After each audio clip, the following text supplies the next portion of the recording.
स्वामी विवेकानंद जी ने किस प्रकार समस्त गुजरात का परिभ्रमण किया, उसकी विस्तृत हम लोगों ने चर्चा की।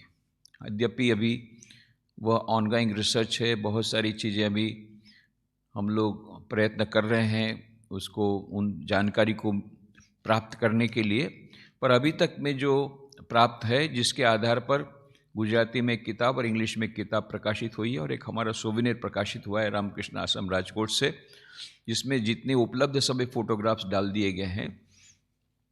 तो ये अभी हम लोग इंटीरियर में एक रिपोर्ट तो कर दिया और भी उसके ऊपर खोजबीन जारी है।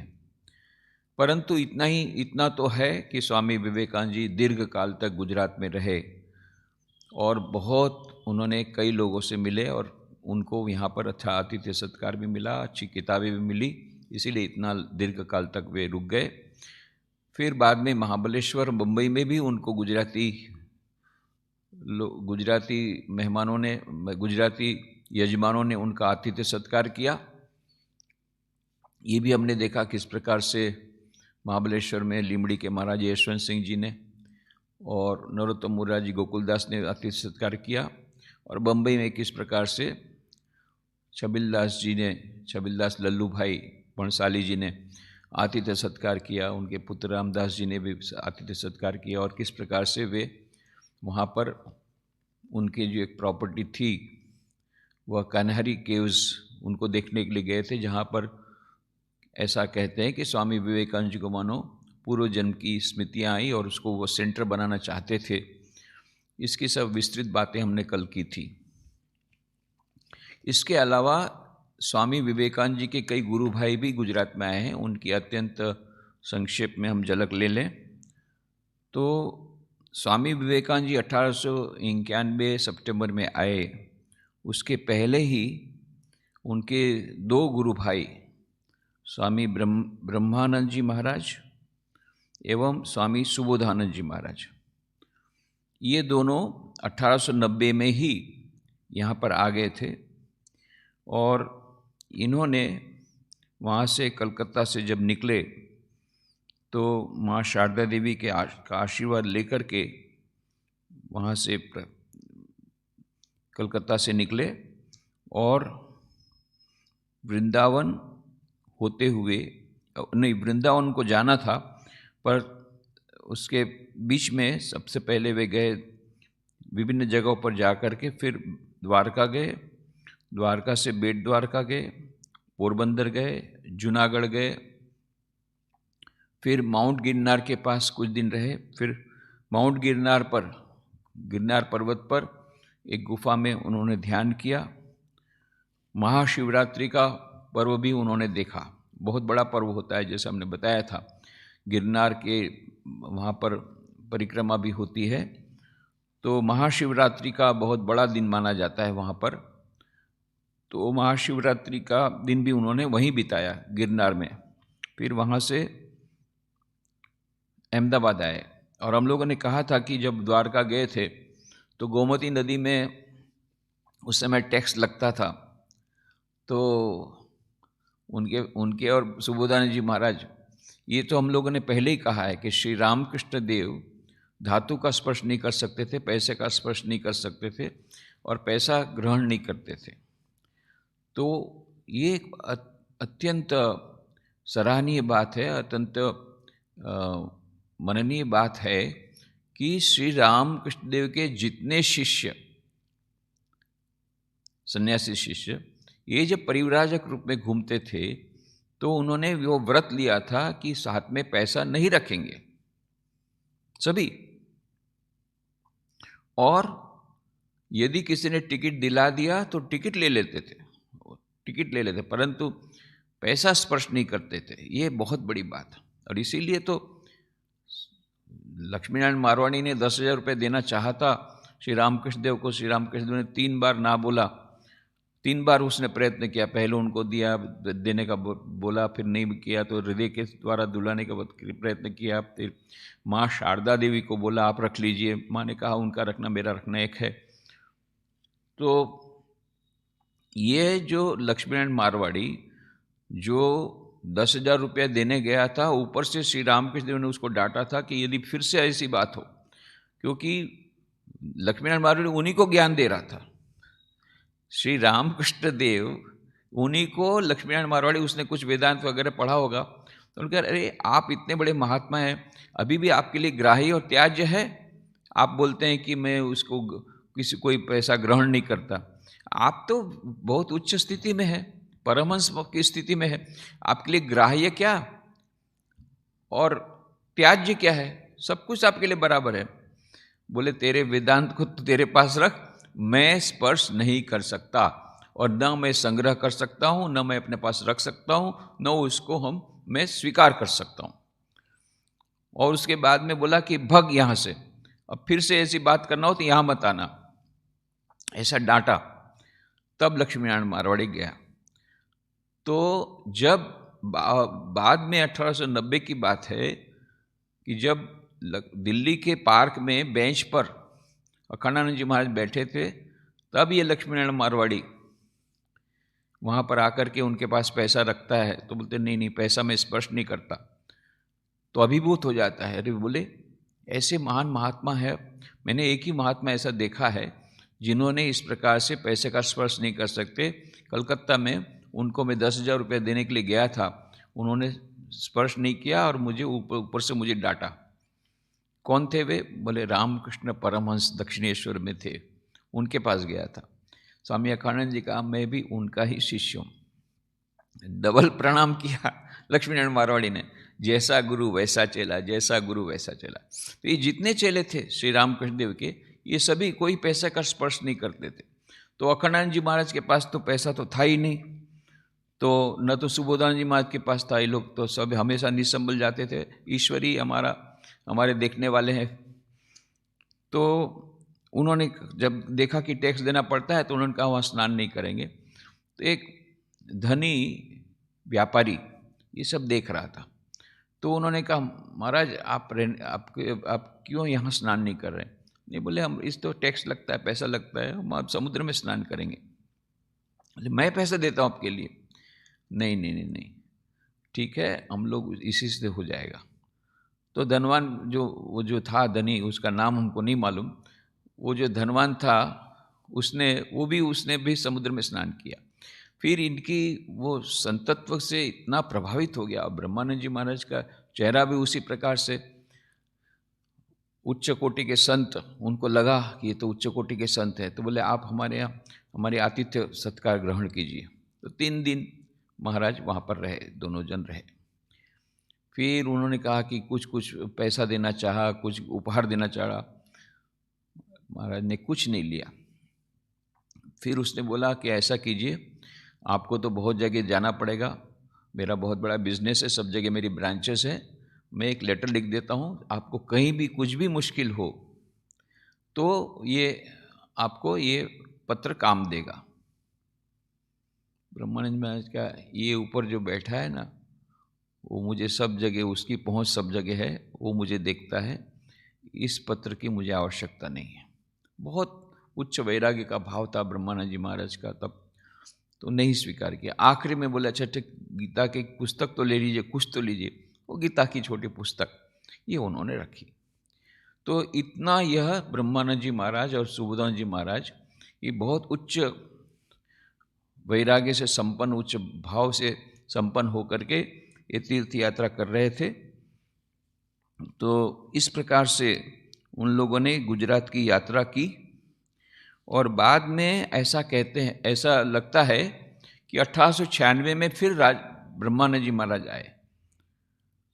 तो उसके 2-3 कारण हो सकते हैं। उसमें लगता है कि भावनगर के साथ फिर से उनका कनेक्शन हुआ होगा, भावनगर के जो राजा उनको मिलने गए होंगे, या फिर कुछ फंड इकट्ठा करने गए होंगे, क्योंकि द्वारका का दर्शन तो हो गया था।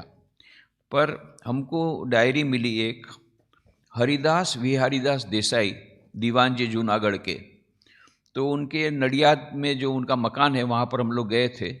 तो जैसा कि आपको बताया है कि रामकृष्ण मठ मिशन के हेडक्वार्टर बेलू मठ में एक म्यूज़ियम है, जिसमें संग्रहालय है, जिसमें श्री रामकृष्ण, स्वामी विवेकानंद, उनकी गुरु भाइयों से संबंधित सभी वस्तुएं संग्रहित करके रखी गई है। तो वहाँ पर एक पूरा एक सेक्शन रखा गया है हरिदास विहारीदास देसाई के लिए। तो फिर पूज्य स्वामी प्रभानंद जी महाराज, जो अभी रामकृष्ण मठ मिशन के वाइस प्रेसिडेंट हैं, उन्होंने इसमें काफ़ी रुचि ली थी और उन्होंने हमको कुछ दिए थे सुझाव। उसके अनुसार उन्होंने कुछ हमको सुझाव दिए थे और कुछ इंस्ट्रक्शन भी दिए थे। उसके अनुसार हम लोग गए थे हरिदास देसाई के यहाँ पर। बहुत सारी चीज़ें हम लोगों ने वहाँ भेज दी, क्योंकि वो पूरा रिक्रिएट किया गया। मानो आपको लगेगा नडियाद में हरिदास देसाई के घर में आ गए। उनका झूला, उनकी पुस्तकें, उनका टेबल, उनके कपड़े, ऐसे सब कुछ रख कर के रखा है और उनकी व्यवहारिक वस्तुएं काफ़ी हैं। तो ये रिक्रिएट किया गया है। तो उसमें एक डायरी भी थी हरिदास देसाई की, वो डायरी भी हमने भेज दी है। ओरिजिनल तो भेज दी, उसकी ज़ेरॉक्स कॉपी हमारे पास रखी है। तो ओरिजिनल तो आपको उसी में म्यूज़ियम में देखने को मिलेगी। उसमें उस डायरी में एक छोटी सी डायरी, इतनी छोटी सी डायरी, तो उसमें लिखा है सोमवार को 30 मार्च 1896 को ऐसा लिखा है, a letter has come from Swami Brahmanand from village Dadadi that we will come there on 31st May night. Therefore, please arrange for my accommodation. We will inform you by wire before starting from here. तो कहने का मतलब कि स्वामी विवेकानंद जी के जाने के बाद भी और हरिदास देसाई के जाने के बाद भी स्वामी विवेकानंद जी गुरु भाई, उनके शिष्यों का और हरिदास देसाई के भाइयों का और उनके वंशजों का यह मानो संबंध बना रहा है। आज भी हरिदास देसाई के वंशजों के साथ रामकृष्ण मिशन का हम लोगों का संबंध बना हुआ है। ये बहुत बड़ी बात है। तो उसके बाद में उसमें और लिखा है, भावनगर का स्वामी ब्रह्मानंद जी का एड्रेस भी लिखा है कि भावनगर में वो कहाँ रहेंगे। फिर लिखा है ₹4 दिया गया है स्वामी ब्रह्मानंद जी को, स्वामी ब्रह्मानंद जी के लिए खर्च किया गया, 2nd class up to Bhavnagar. इसका मतलब है वो वहाँ से नडियाद से भावनगर गए होंगे। उसके बाद में एक और बहुत सारे पत्ते हैं, उसमें से एक और है,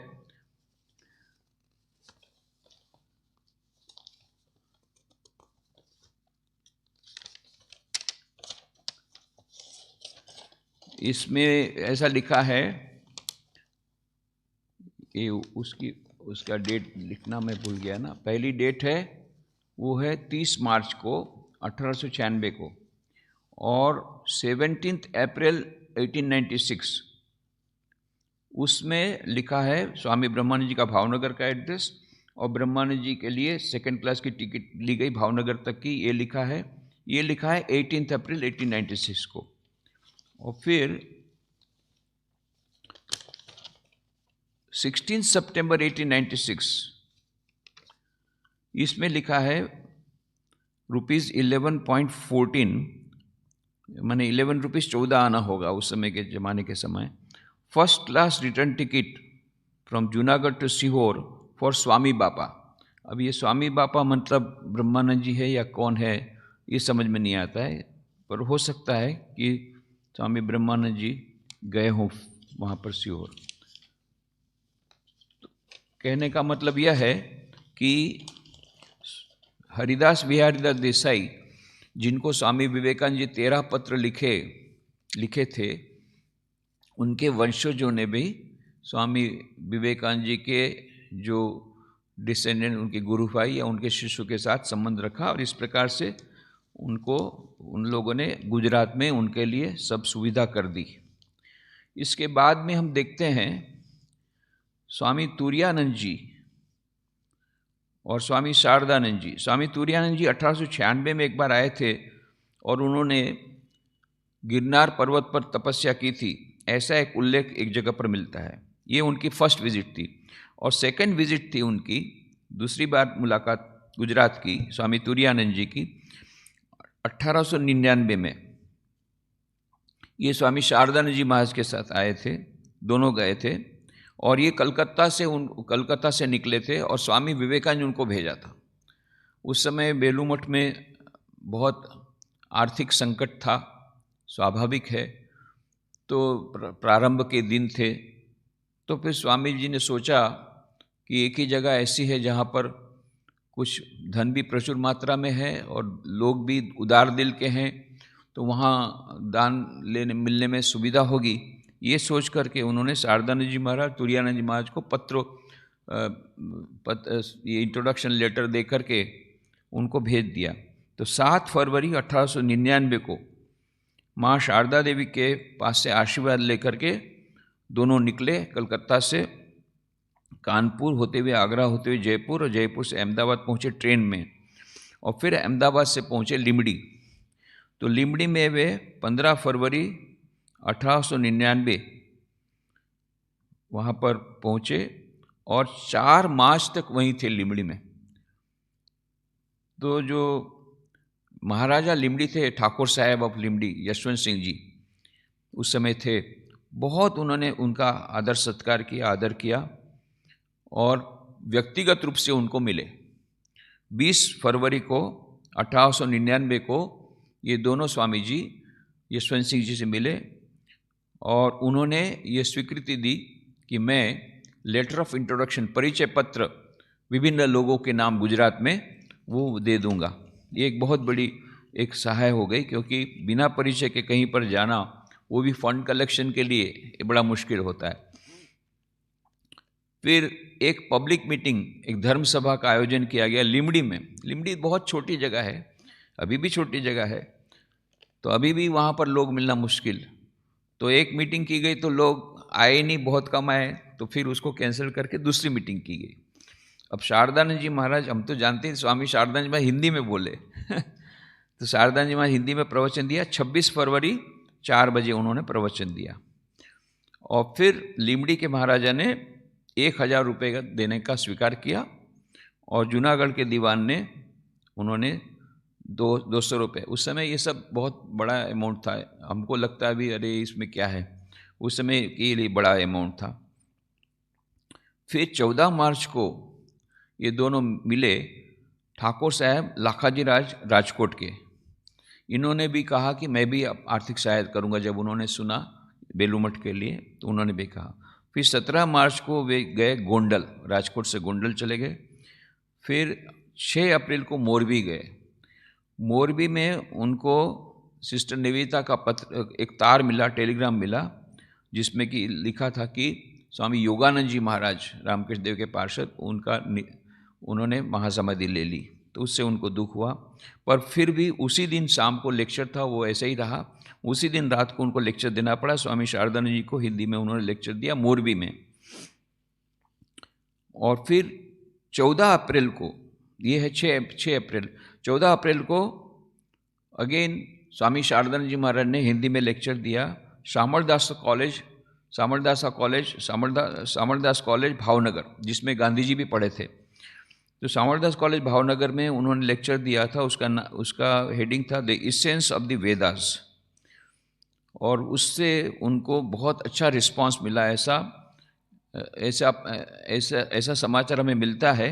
ब्रह्मवादी नाम की जो एक पत्रिका प्रकाशित होती थी, उसमें ये लिखा था कि स्वामी शारदानंद जी का लेक्चर था, it was appreciated at Samaldas college Bhavnagar. फिर उसके बाद में 14 अप्रैल वहाँ पर थे वो लोग भावनगर में। वहाँ पर उनको टेलीग्राम मिला स्वामी विवेकानंद का कि जल्दी से आ जाओ। उनकी तबीयत भी अच्छी नहीं थी, तो इसलिए उनको सब कुछ छोड़ करके, हालांकि कई जगह पर कई लोगों ने कहा था हम पैसा देंगे, बाद में देंगे, अभी और संपर्क में होता नहीं है।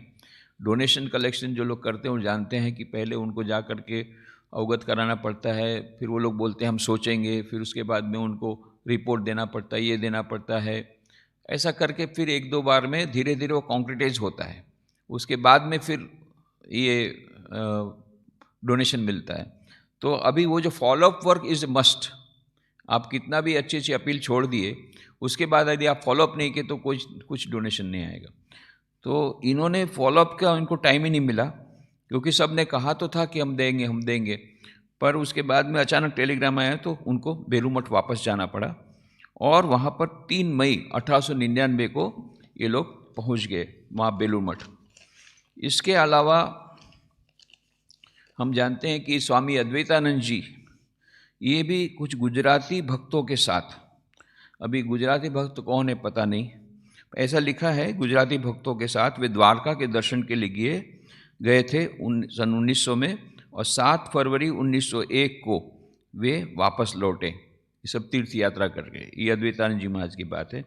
ऐसा कहते हैं कि 1901 में स्वामी शिवानंद जी महाराज भी गुजरात में आए थे, और जनवरी 1933 में स्वामी विज्ञानानंद जी महाराज आए थे। उस समय तक में तो रामकृष्ण आश्रम राजकोट भी शुरू हो गया था, तो उन्होंने राजकोट और बम्बई में भी आश्रम हो गया था। ये दोनों आश्रम की भी उन्होंने मुलाकात ली है। तो ये रामकृष्ण आश्रम राजकोट में जो मुलाकात ली है, एक ही डायरेक्ट डिसाइपल ने ली है, वो है स्वामी विज्ञानानंद जी महाराज। वो है 1933 को, जनवरी 1933 में।